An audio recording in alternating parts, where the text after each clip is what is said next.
You're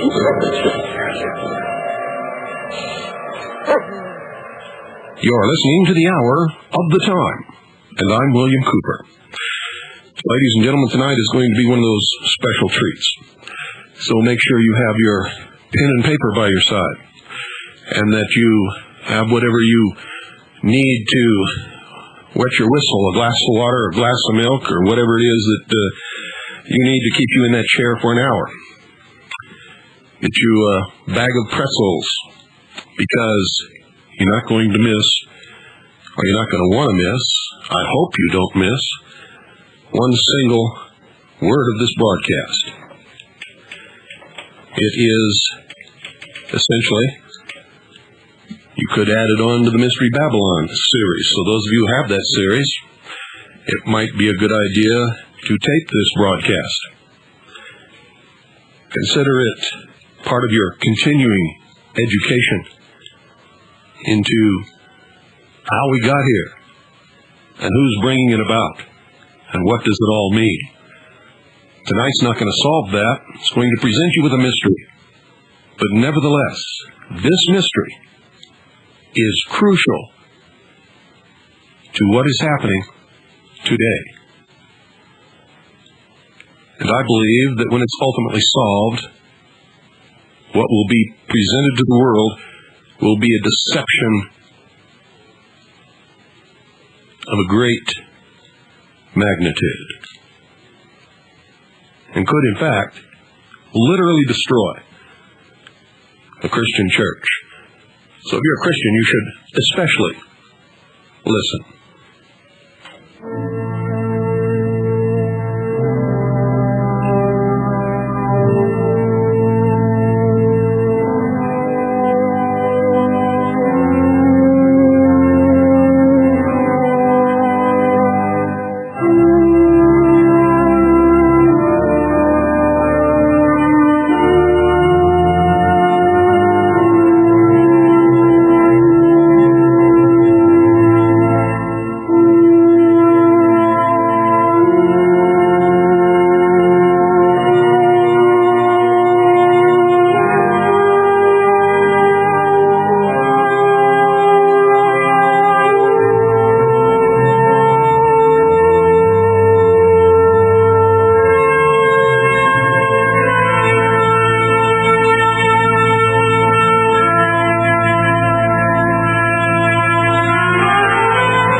Ladies and gentlemen, President Woodrow Wilson said this, quote, "There is a power so organized, so subtle, so complete, so pervasive, that they had better not speak above their breath when they speak in condemnation of it."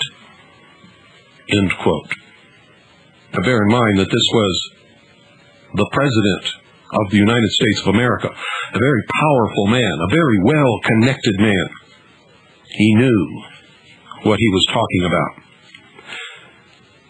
History is replete with whispers of secret societies, accounts of elders or priests who guarded the forbidden knowledge of ancient peoples. Prominent men, meeting in secret, who directed the course of civilization, are recorded in the writings of all people. The oldest on record is known as the Brotherhood of the Snake, also called the Brotherhood of the Dragon. And it still exists under many different names. The Brotherhood of the Snake is devoted to guarding the secrets of the ages. and to the recognition of Lucifer as the one and only true God. If you do not believe in God, Lucifer, or Satan, you must understand, ladies and gentlemen, that there are great masses of people who do. I do not believe in racism, but millions do, and their beliefs and actions based upon those beliefs will affect me, regardless of my belief. It is clear that religion has always played a significant role in the course of these organizations. Communication with a higher source, often divine, is a familiar claim in all but a few. The secrets of these groups are thought to be so profound that only a chosen, well-educated few are able to understand and use them. These men use their special knowledge for the benefit of all mankind, or so they say. And we know that some actually do. At least, that is what they claim. But how are we to know, since their knowledge and actions have been kept secret? Well, ladies and gentlemen, for those who are diligent and who search, it is all there. Some of it has become public knowledge. The greatest percentage is hidden in esoteric writings concealed by a language of symbology. I found it intriguing that in most, if not all, primitive tribal societies, all of the adults are members, every one of them. They're usually separated into male and female groups. The male usually dominates the culture. Surprisingly, this exactly resembles many civilized secret societies today. This can only mean that the society is working not against established authority, if all the adults belong to it, but for it in these ancient civilizations, our primitive tribal societies. In fact,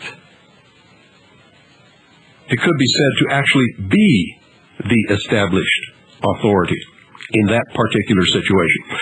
This would tend to remove the validity of any argument that all secret associations are dedicated to the destruction of properly constituted authority. This can only apply, of course, where the secret society makes up the majority or entirety of any people which it affects. I can assure you, ladies and gentlemen, that today, very few, if any, fall into that category. Secret societies, in fact, mirror many facets of ordinary life. There is always an exclusivity of membership with the resultant importance attached to being or becoming a member. And this is found in all human endeavors, even those which are not secret, such as football teams or country clubs. This exclusivity of membership is actually one of the secret society's most powerful weapons. There's the use of signs, passwords, and other tools. These have always performed valuable functions in man's organizations everywhere. The stated reason, almost always different from the real reason for the society's existence, is important. It can be anything, but it is usually fraternal and is said to be existing for the good of the community. And it is found in all pressure groups wherever human beings congregate. The comradeship is especially important. Sharing hardships or secrets has always been a special thrill to man. No one who has ever undergone the rigors of boot camp is ever likely to forget the special feeling of belonging and comradeship that was shared between the victims of the drill sergeant, our company commander. And yes, I meant victims, for that is exactly what they are. Their world is shattered, destroyed, and a new one built, which they become a part of. It is an emotion born of initiation, a rebirth, if you will. That's why all this born-again stuff is very dangerous. You see, you're either a Christian or you're not. You've accepted Christ or you haven't. You've been baptized or you have not. And you can be born again every day for 365 days each year for every year for the rest of your life. It will not change a thing. And that goes for every other religion and every secret society. It is an emotion born of initiation. The most potent tool of any secret society is the ritual and myth surrounding initiation. You see, these special binding ceremonies have very deep meaning for the participants. Whether they actually understand the ceremony or the symbology involved or the true meaning is irrelevant.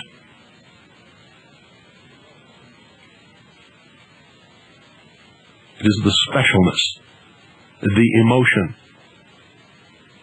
the knowledge that you are one of few who have experienced this initiation and have been accepted by a band of men calling themselves the elite, the elect, the special, the superior race.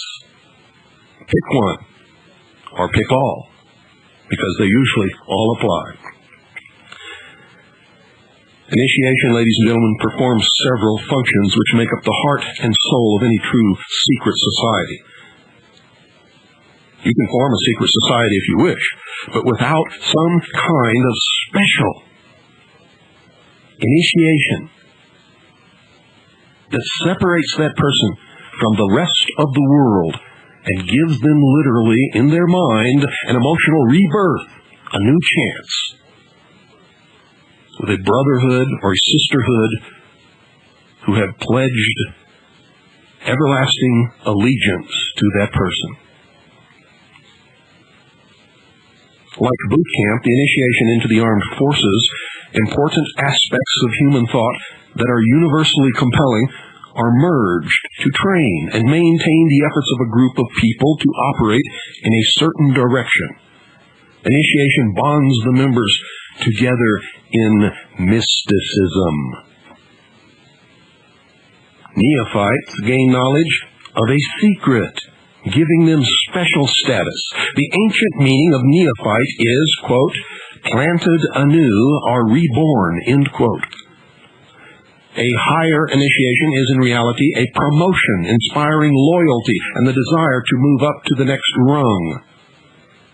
The goals of the society are reinforced, causing the initiated to act toward those goals in everyday life. Most never even realize what they are doing. But that brings about a change in the political and social action of the member. The change is always in the best interest of the goals of the leaders of the secret society. The leaders are called adepts, priests, the illumined ones. 1,000 points of light, the stars in the firmament of the heavens. And I could go on.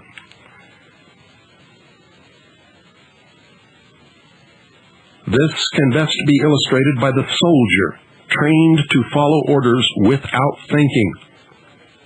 The result is often the wounding or death of the soldier for the realization of the commander's goal, which may or may not be good for the overall community, and certainly was not good for the soldier.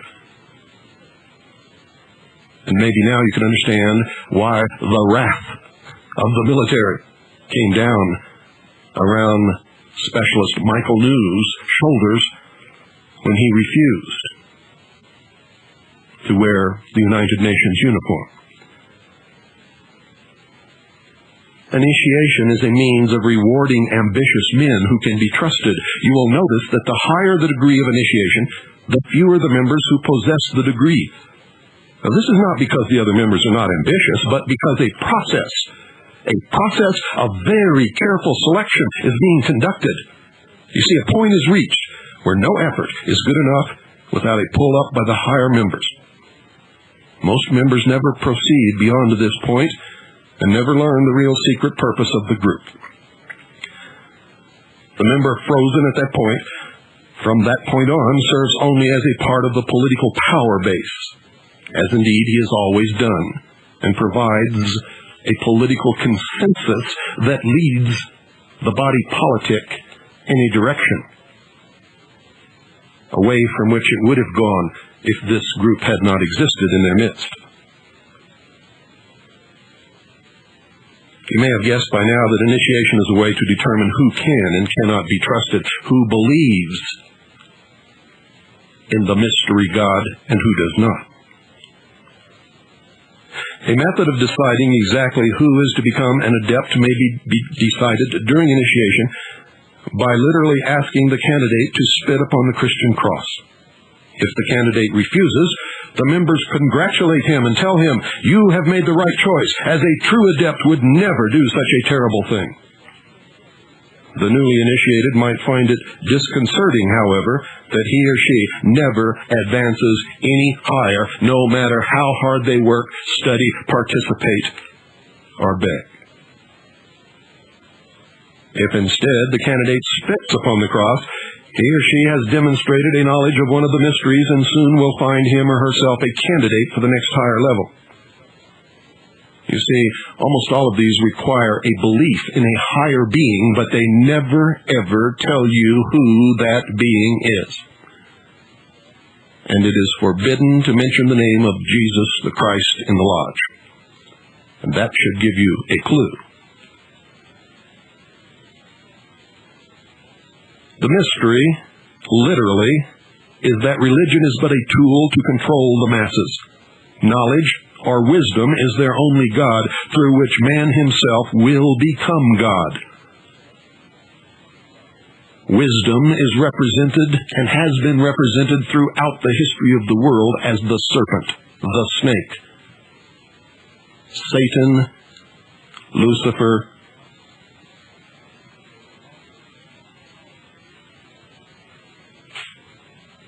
the snake and the dragon are both symbols of wisdom. Lucifer is the personification of the symbol.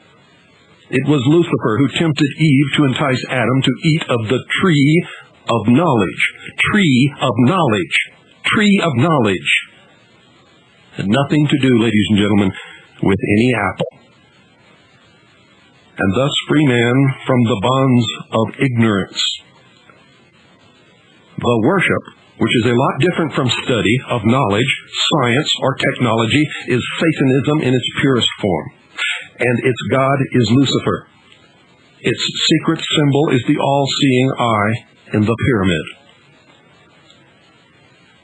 Undesirable effects of secret societies and their aura of mystery has sometimes given them the reputation for being abnormal associations, or at the very least, strange groups of people. Whenever their beliefs are those of the majority, they are no longer considered antisocial.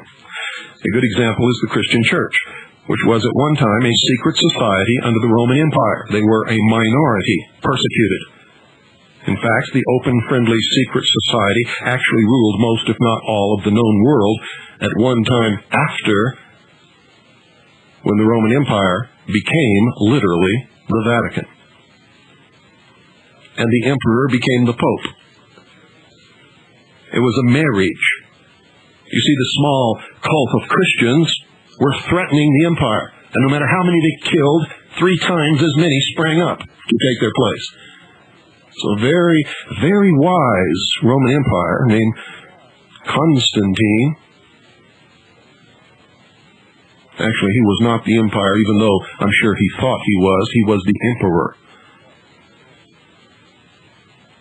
He married the Roman pantheon of gods with the teachings of this cult called Christianity, or Christians, and created what is now today known as the Catholic Church, from which all other Christian churches sprang.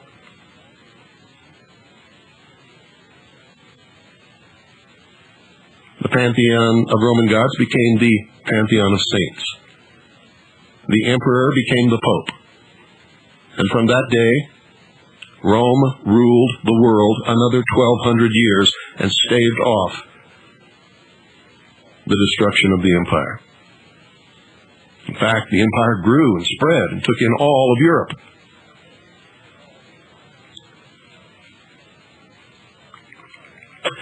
Most secret societies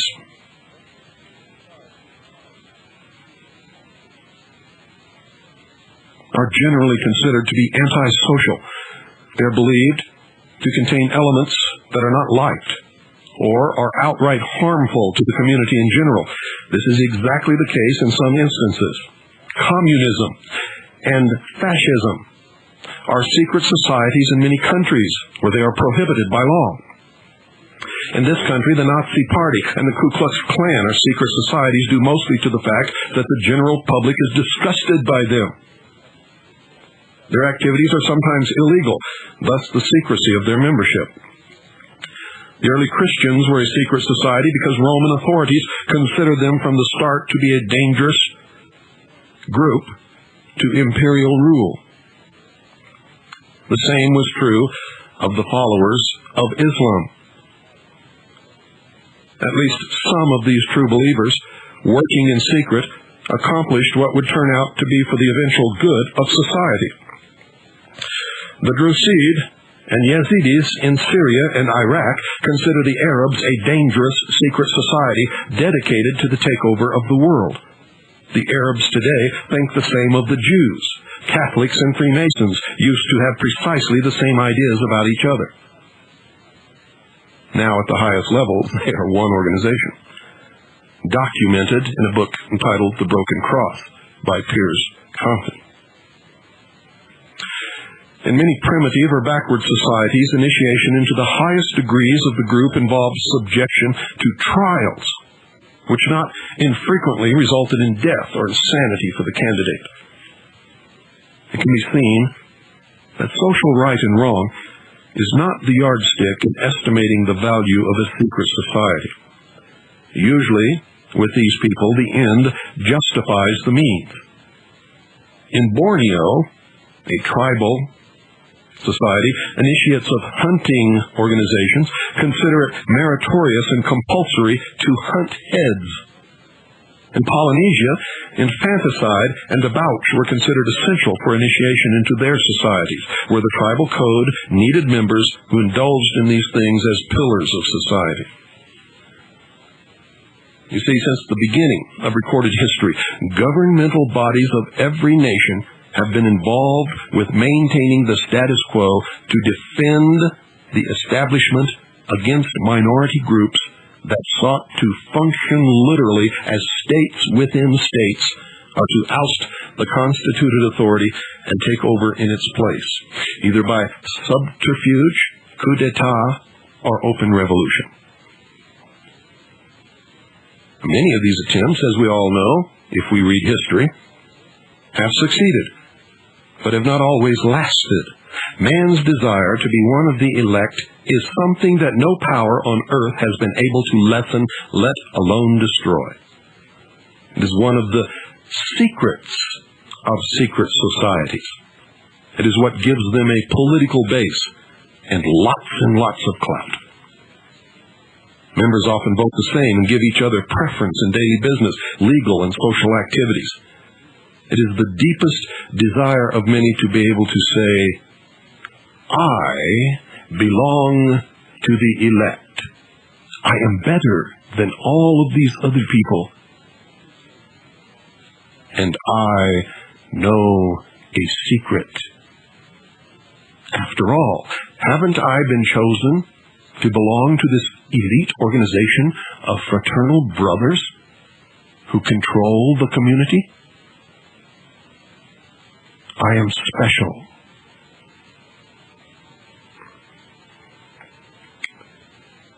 Houses of worship and sacrifice existed in all of the ancient cities.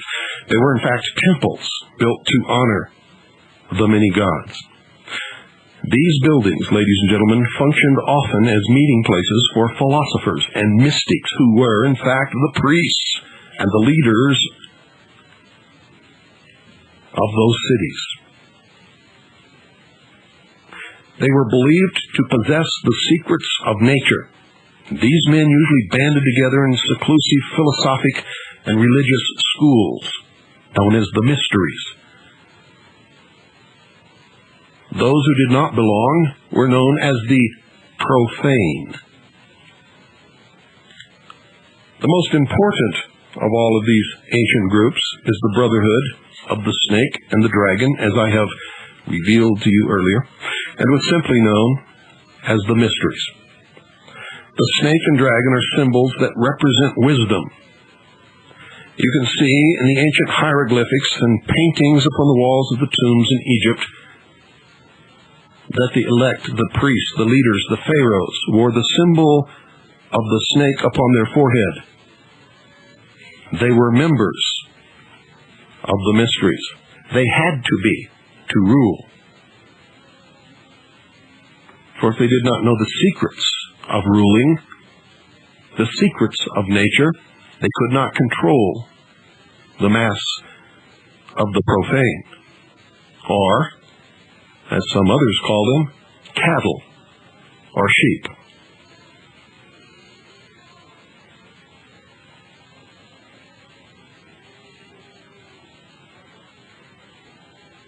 The father of wisdom, ladies and gentlemen, is Lucifer, also called the light bearer. The focus of worship for the mysteries was Osiris in Egypt, another name of Lucifer. Osiris was the name of a bright star that the ancients believed had been cast down onto the earth. The literal meaning of Lucifer is bringer of light. The star is bright. The truth is light. Republic of Texas. Osiris was the name of a bright star that the ancients believed had been cast down onto the earth. The literal meaning of Lucifer is bringer of light, or the morning star. Many people have it all wrong. They look to the sky to find the morning star and they point to Venus. And they are wrong. The star that rises in the morning, ladies and gentlemen, is the sun. The sun.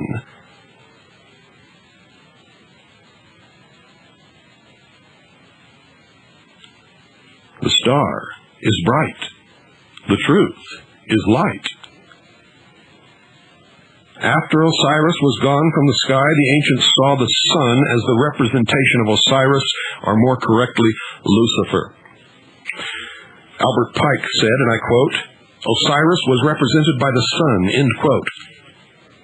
In the Bible, in Isaiah chapter 14, verse 12, quote, "How art thou fallen from heaven, O Lucifer," end quote. Fred Giddings, in his book Symbolism in Occult Art, said this, quote, "It is claimed that after Lucifer fell from heaven, he brought with him the power of thinking as a gift for mankind," end quote. They believed that God was evil. He was holding man prisoner in the Garden of Eden in the bonds, the chains of ignorance. Lucifer set man free from these bonds, these chains of ignorance, with the gift of intellect, through the use of which man himself will become God. Lucifer is Prometheus. Lucifer is the lightning bolt that strikes the tree and sets it afire, from which man took a burning branch, and by adding more wood, kept the fire burning, and noticed that when he piled certain rocks around the fire, and they got hot enough, something melted and flowed out into the ground. From this, he learned to make tools. You see, without the fire that the philosophers of fire worship, without the serpent, Lucifer, there would be no Ford Broncos today for me to drive. This is what they believe. And so they worship the symbol, which is Lucifer, and they strive through their work to accomplish the great plan and guide the evolution of man into apotheosis.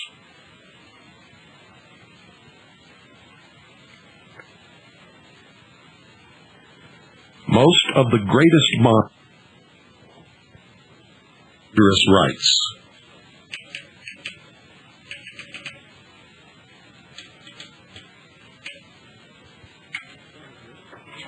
some of which were very cruel. Most of the greatest minds that have ever lived were initiated into the society of mysteries by secret and dangerous rites, some of which were very cruel. Some of the most famous were known as Osiris, Isis, Sabazius, Cybele, and Eleusis. Plato was one of these initiates, and in his writings he describes some of the mysteries and his own initiation.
Plato's initiation, ladies and gentlemen, encompassed 3 days of entombment in the Great Pyramid, during which time he died symbolically, was reborn, and was given secrets that he was to preserve.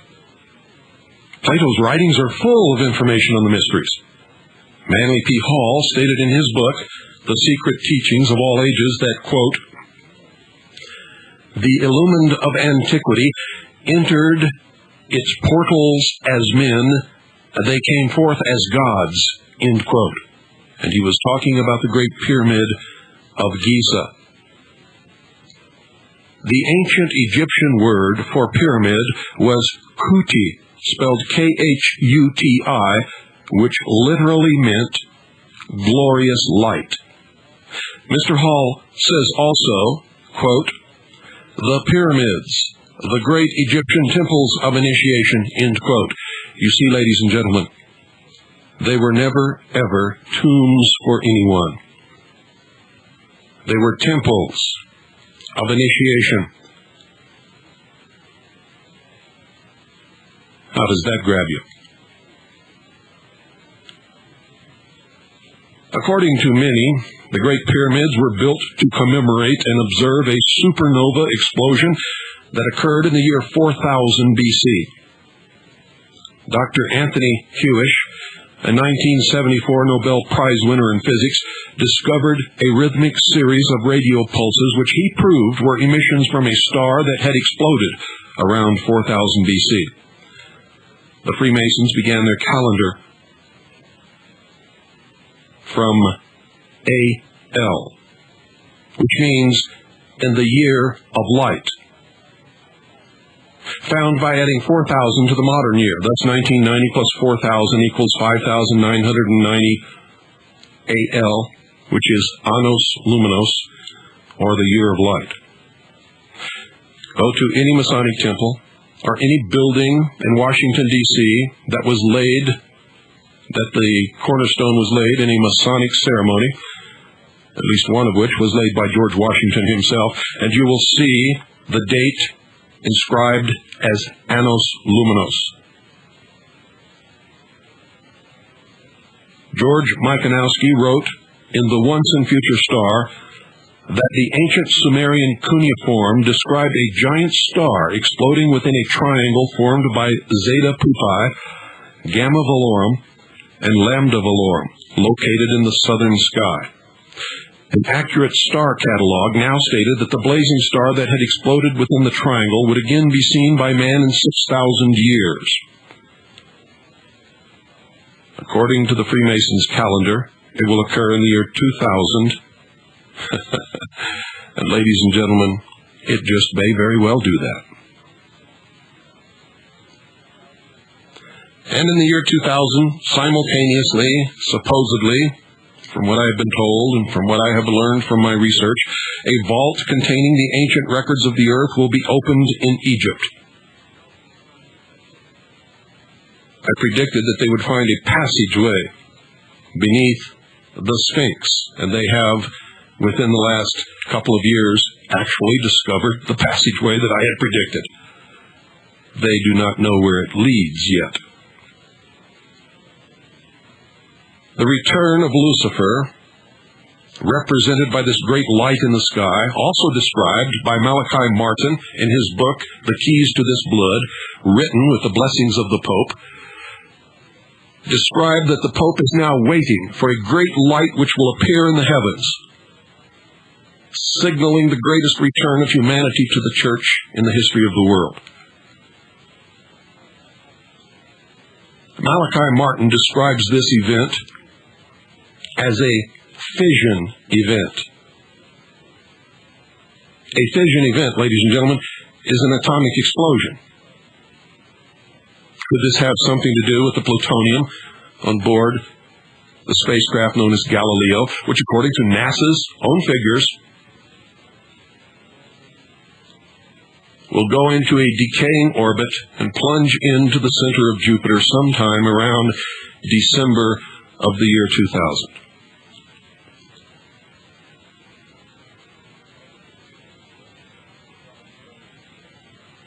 Galileo is carrying over 47 pounds of plutonium.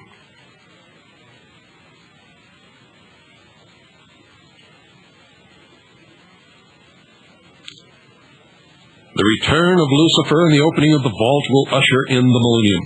A great celebration has already been planned by a society known as the Millennium Society to take place at the very pyramids in Egypt. This is according to the January 3rd, 1989 edition of the Arizona Daily Star.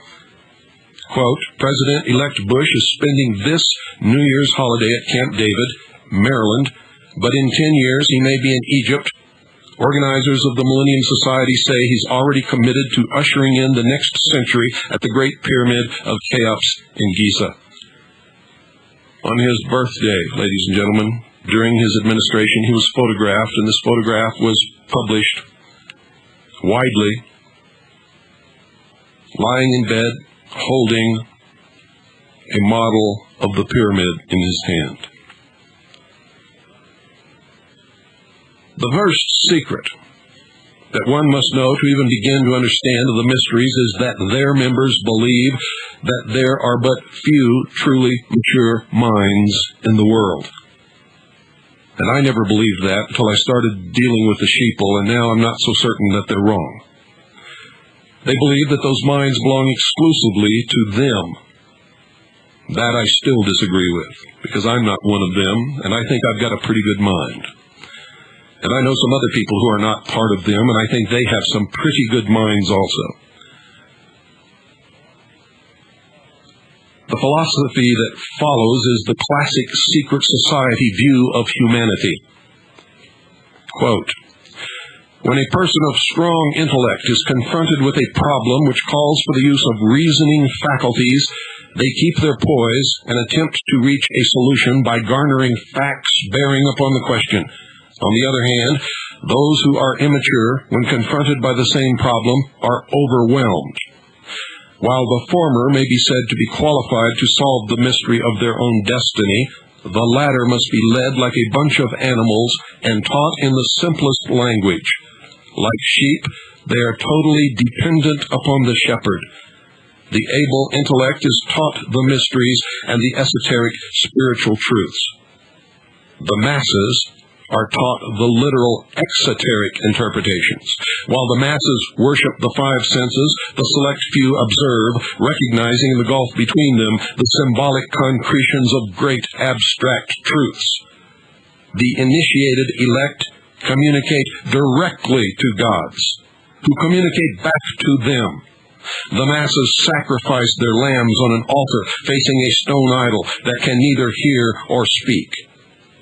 The elect are given knowledge of the mysteries and are illumined and are thus known as the Illuminati, or the illuminated ones, the guardians of the secrets of the ages, end quote.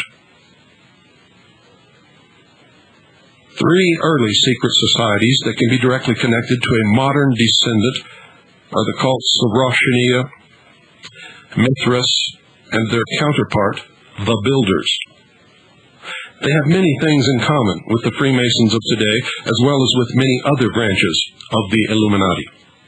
For instance, common to the Brotherhood are the symbolic rebirth into a new life, without going through the portal of death during initiation, reference to the lion and the grip of the lion's paw in the Master Mason's degree, the 3 degrees, which is the same as the ancient Masonic rites, before the many other degrees were added, the ladder of 7 rungs, men only, and of course, the all-seeing eye. And you might ask, after hearing this broadcast, here we are in America. Why is there a pyramid on the back of the $1 bill with an all-seeing eye floating above it, in a smaller pyramid, surrounded by rays of light?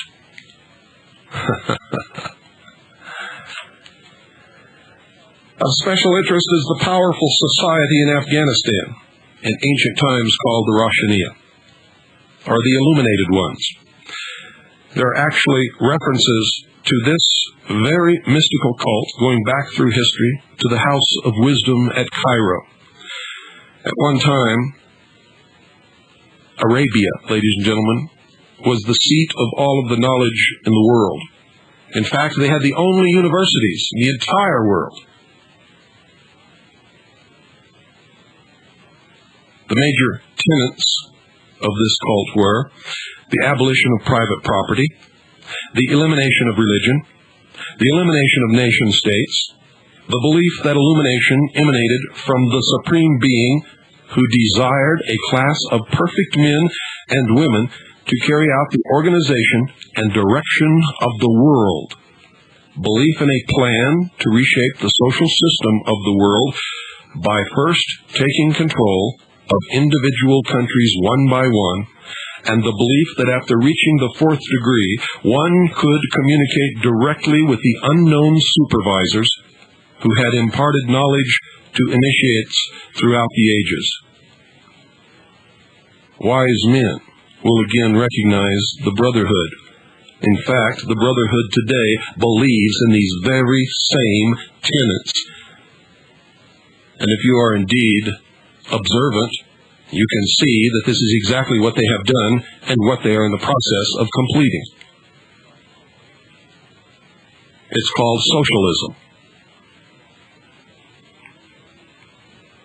Can you hear the echo of the Nazi Party? These liars, these deceivers, call those of us who love liberty and freedom and who would restrict the power of government and who would be responsible for our lives, Nazis. It is one of the greatest deceptions of the modern age, ladies and gentlemen, for Nazis were socialists. Hitler was a socialist. Nazi literally means National Socialism. Hitler nationalized everything. Hitler created programs for everybody on every level.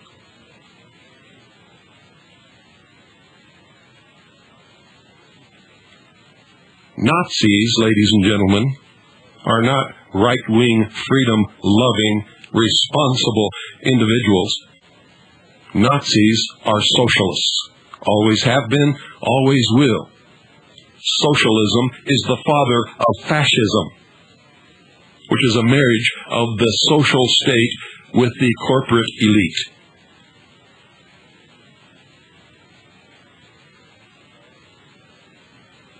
Have you fallen for the deception?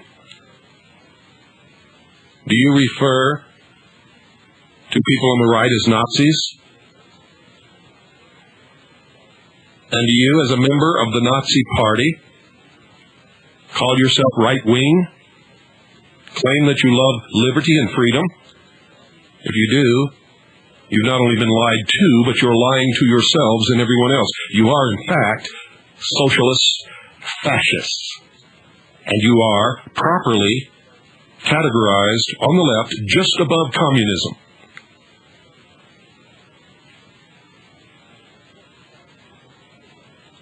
The important fact to remember is that the leaders of both the right and the left are a small, hard core of men who have been and still are illuminists, are members of the Brotherhood. They may have been or may be members of the Christian or Jewish religions, are atheists or Buddhists, but that is only to further their own ends. Remember, the end justifies the means. They are and always have been Luciferian and internationalist. Today, the Southern Baptist Church is in the total control of the Freemasonic Lodge. They give allegiance to no particular nation, although they have used on occasion nationalism to further their cause. Their only concern is to gain greater economic and political power. The ultimate objective of the leaders of both groups is identical. That is why it doesn't make any difference whether you elect Democrat or Republican. The result has always been the same. And we go closer and closer to one world totalitarian socialist government. After all, wasn't it George Bush, a so-called right-wing, conservative Republican who first used the term New World Order. They are determined to win for themselves undisputed control of the wealth, natural resources, and manpower of the entire planet. They intend to turn the world into their conception of a Luciferian, totalitarian, socialist state. In the process, they will eliminate all Christians, Jews, and atheists. And that's why you better stop picking on the Jews. The Jews who are involved in this, who call themselves Jews, are not Jews at all. And doesn't the Bible tell you something about that? Those Jews who really are Jews will be eliminated, along with fundamentalist Muslims. You've just learned one, but only one of the great mysteries of what is coming in the future. The Rosh Hashanah also call themselves the Order. Initiates took an oath that absolved them from all allegiance except to the Order and stated, quote, "I bind myself to perpetual silence and unshaken loyalty and submission to the Order. All humanity which cannot identify itself by our secret sign is our lawful prey," end quote. The oath remains essentially the same to this day. The secret sign was to pass a hand over the forehead, palm inward. The countersign to hold the ear with the fingers and support the elbow in the cupped other hand. Does that sound familiar? Have you seen people exchange these signs right before your nose and you knew not what was happening? There are many other signs, a handshake, and many others. The 5 points of fellowship. The Order at the highest level is known as the Order of the Quest, or the Jason Society. The cult preached that there was no heaven, no hell, only a spirit state completely different from life as we know it. The spirit could continue to be powerful on earth through a member of the Order, but only if the spirit had been itself a member of the Order before its death. Thus, members of the Order gained power from the spirits of the dead members. Now listen to this very closely. And if you attended the Cure Convention in Wichita, Kansas, this last weekend, listen very carefully. You're going to learn something. The Rosh Hashanah took in travelers as initiates and then sent them on their way to found new chapters of the Order. It is believed by some that the Assassins were a branch of the Rosh Hashanah. Branches of the Rosh Hashanah, or the Illuminated Ones, or the Illuminati, existed and still exist everywhere. One of the rules was not to use the same name and never mention the Illuminati. That rule is still in effect today. I believe that it is the breaking of this rule that resulted in Adam Weishaupt's downfall. And ever since that day, ladies and gentlemen, they called themselves fellow travelers. And this last weekend at the Cure Convention, one of the candidates for president, who was nominated but was nominated to be considered for the nomination but was not elected, at his farewell speech, said that he was so happy to have met so many fellow travelers during the Cure Convention. All of you should read again the works of Hegel. The entire, and I mean the entire text of tonight's broadcast was taken from my book, the chapter entitled Secret Societies in the New World Order.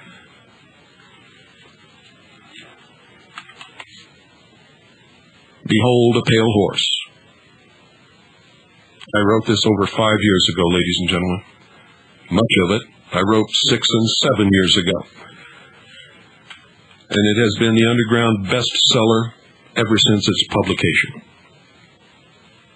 And that's not a pitch to buy it. That's just my normal source so that you'll know where the information came from. Good night, and God bless each and every single one of you. Amen.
I